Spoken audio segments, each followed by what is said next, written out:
Dérivé du verbe latin rogare signifiant questionner, interroger.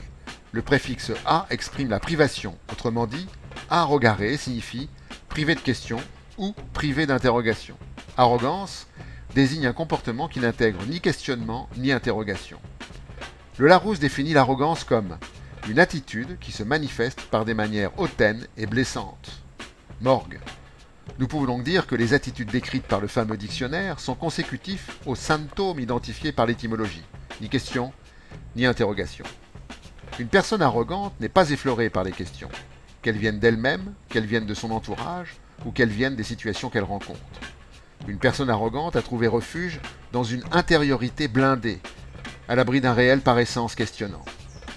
C'est un désordre mental très répandu qui atteint aussi bien le supporter de football, le militant d'un parti politique, mais aussi les chefs, et souvent les chefs d'État, mais encore vous et moi. De ce point de vue, l'arrogance est un des syndromes de l'ignorance. Par exemple, l'ensemble des idéologues néolibéraux sont typiquement arrogants, déniant la réalité et les questions issues de la mise en œuvre du dogme.